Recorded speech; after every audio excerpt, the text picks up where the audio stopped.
और ध्रुव अपनी मैया से बोले हैं, मैया बूढ़ी तोई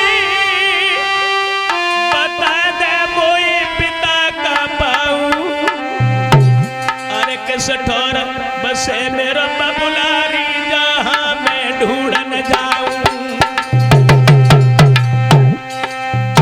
सच बता दे कहां पर मेरा पिता रहता है। ए मैया बूढ़ी तोई बता दे मोई पिता का पाऊ, पिता का पाऊ, किस ठोर बसे मेरा बबुलारी जहां मैं ढूंढन जाऊं।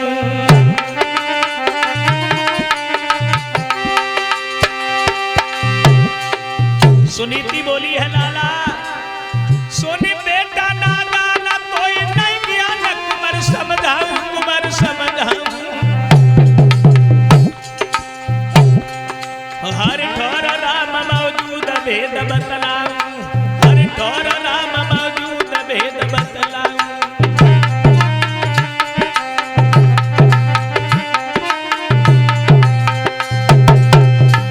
उत्तर दिया हर जगह तुम्हारा पिता मौजूद है। ध्रुव कहने लगे मैया कोई जगह बताओ जहां मैं अपने पिता से मिलने जाऊं। सुनीति बोली जब तुम बड़े हो जाओ तो वन में चले जाना जहां तुम्हारे पिता तुम्हें मिल जाएंगे। ध्रुव कहने लगी मां मैं तो आज ही अपने पिता से मिलने जाऊंगा। सुनीति ने बहुत समझाया है, मना किया, लेकिन ध्रुव नहीं मानते हैं, अपनी जिद पर अड़े हैं और ध्रुव भगवान से मिलने के लिए घर से निकल जाते हैं। अपनी मां से कहा है यदि हम जीवित बने रहे तो तुम ये जान लेना कि तुम्हारे पुत्र पैदा हुआ था, और नहीं लौट के आए तो तुम ये समझना कि तुम्हारे कोई पुत्र पैदा ही नहीं हुआ था। मां अपनी मां को प्रणाम कर करके 5 वर्ष का पुत्र ध्रुव बन के लिए भगवान का भजन करने के लिए रवाना हो गया। ध्रुव जिस समय वन को चले हैं, आगे बढ़ते चले गए हैं, एक रास्ता से होकर के ध्रुव वन में जब गए हैं भाइयों, तो वन में ध्रुव को महात्मा नारद से मुलाकात हो गई। नारद महात्मा ध्रुव को मिले हैं और नारद ने आवाज लगाई है कौन है इस वन में जो जा रहा है। अरे इस वन में शेर भालू रहते हैं। और नारद ने ध्रुव से कहा है, तो नारद बोले नादान न बन, आगे जो कदम बढ़ाएगा तो कोई भालू रीछ शेर भेड़िया तो देखा जाएगा।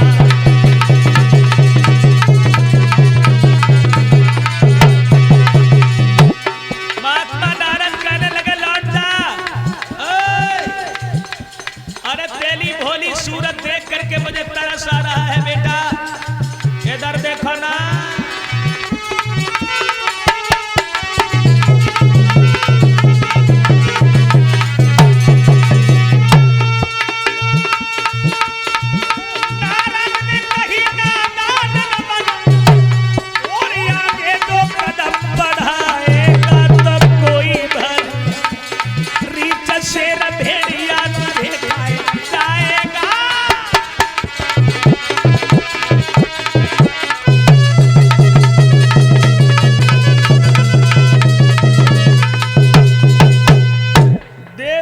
नारद ने ध्रुव से कहा, अरे आगे बढ़ता चला जा रहा तुझे डर नहीं लगता?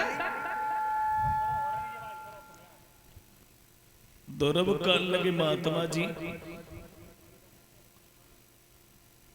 हमसे कह रहे हो? बोले हाँ, इस वन में शेर भालू घूम रहे हैं, तुम्हें खा जाएंगे।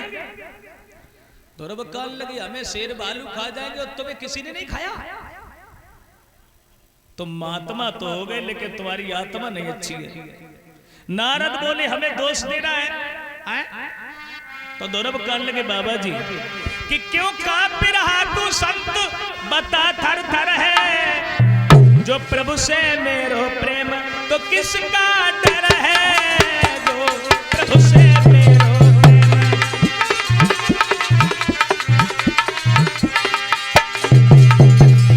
ए महात्मा होना चाहिए प्यार प्रभु से सच्चा, फिर रोके सको कौन मर्द को बच्चा।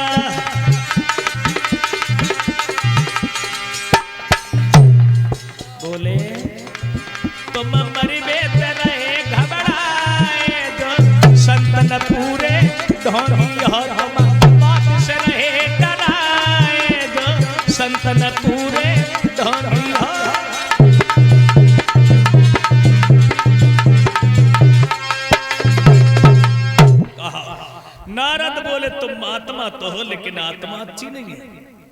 नारद बोले एक बात बताओ, किसने भेजा है तुम्हें? ध्रुव कहने लगे मेरी मैया ने। क्यों आए हो वन में? अपने पिता से मिलने। क्या नाम है तुम्हारे पिता का? बोले राम, परमात्मा, भगवान। नारद बोले भगवान के दर्शन हमें नहीं हो पाए, सारा जीवन बीत गया भागते भागते। एक बात बताओ बेटा, तुम्हारा कोई गुरु है? ध्रुव कहने लगे बाबा जी गुरु को तो हम नहीं जानते हैं। जवाब दिया गुरु को तुम नहीं जानते हो, बिना गुरु के तुम्हें भगवान नहीं मिल सकता पुत्र। ध्रुव कहने लगे गुरु क्या होता है? नारद बोले गुरु माने अंधकार होता, रू माने प्रकाश होता है। गो माने अंधकार, रू माने प्रकाश, जो अंधकार से प्रकाश की तरफ ले जाता है, अज्ञान भुला करके जो ज्ञान देता है, जो सद्मार्ग की रास्ता बताता है, वो गुरु कहलाता है। ध्रुव कहने लगे बाबा जी तो हम गुरु किन्हें बनाए, तुम ही हमारे गुरु बन जाओ। नारद बोले जो बोले सुगर तक छोड़न जाए। ध्रुव ने जिस समय नारद बाबा से निवेदन किया है, विनती की है, देव ऋषि नारद समझ गए हैं ध्रुव के हृदय में अटल विश्वास है भगवान के प्रति। महात्मा नारद ने ध्रुव को 12 मंत्र दे दिया।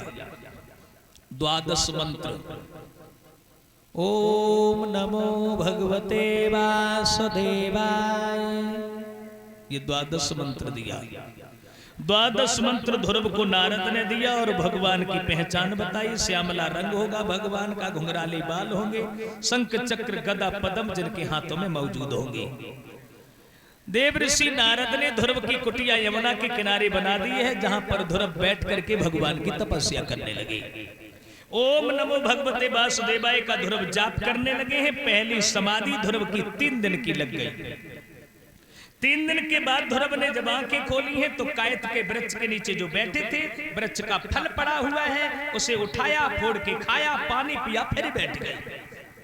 ओम नमो भगवते वासुदेवाय का फिर जाप करने लगे हैं। दूसरी समाधि ध्रुव की 27 दिन की लग गई। आंखें जब खोली हैं तो फल पड़ा था, उसे नहीं खाया ध्रुव ने, पत्तों को खा लिया, एक अंजल पानी पी लिया और ध्रुव फिर बैठ गए। 3 महीने होने जा रहे हैं, ध्रुव भजन कर रहे हैं और इधर इंद्र की अप्सराएं चली हैं ध्रुव की समाधि दिखाने। रंभा, उर्वशी, मेनका ध्रुव की समाधि खुलवाने को चली हैं। तो